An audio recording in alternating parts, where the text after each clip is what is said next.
bagyo lamang ang siyang dahilan.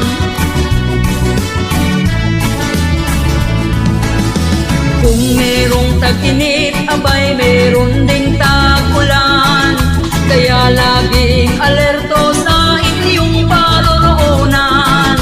Kapag kayo ay kinabahan, huwag nyo nang subukan. Yung iba'y nasasawi, bagyo lamang ang siyang dahilan. Ang bagyo ay walang pinipiling lugar ito. Maging maingat at palaging manalangin tayo.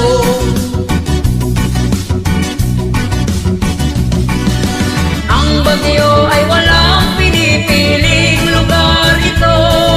Maging maingat at palaging manalangin tayo.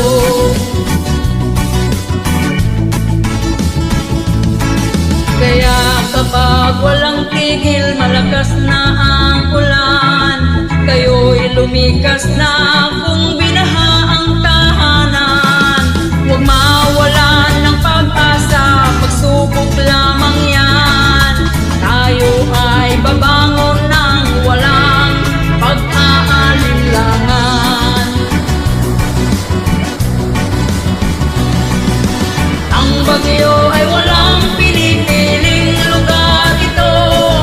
Maging maingat at palaging manalangin tayo.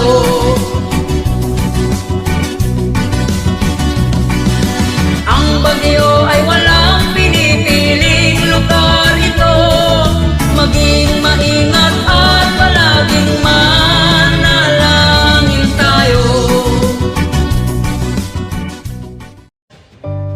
Umabot na sa 8 ang napaulat na patay sa nakaraang bagyong Butchoy at kasalukuyang bagyong Karina.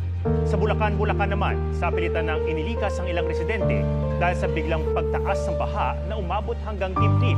Atom, agad na inilikas dito sa Taliptip Elementary School ang mga residente na apektado ng baha na umabot daw ng hanggang dibdib ang taas. Lahat ay apektado sa iniwan na pinsala nitong bagyong Karina na sa ating may tumama. Hindi inaasahang susubukin ng tadhana. Panginoong kong Diyos, sana kayo na pong bahala. Mga pamilya ng mga taong namatayan, mga mag-anak na nasira ang mga kabahayan.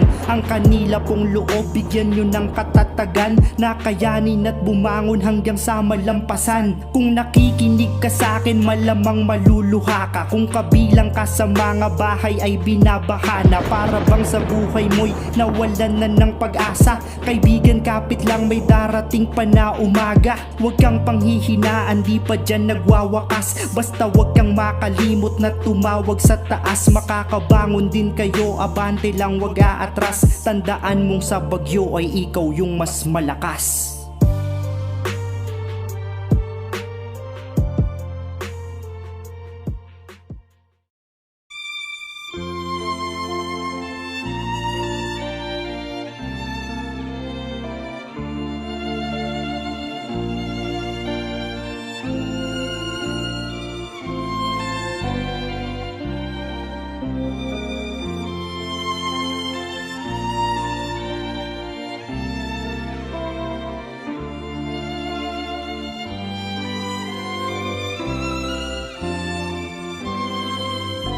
Oh, grabe to.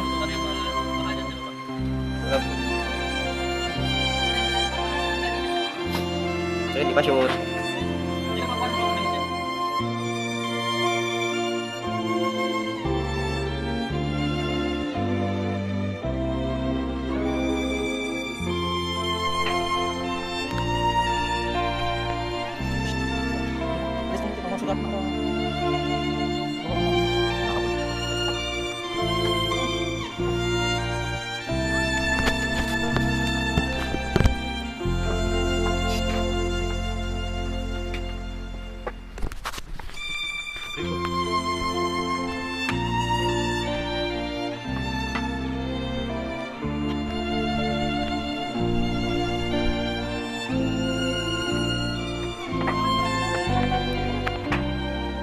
na tayo dito.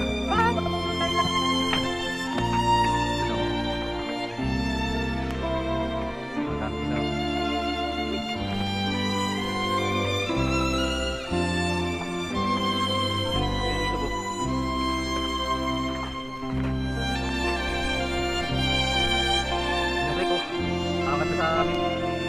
Tumbong. Big. Ilog. Mga tao sa bubong na. Basta amin. Big na lahat.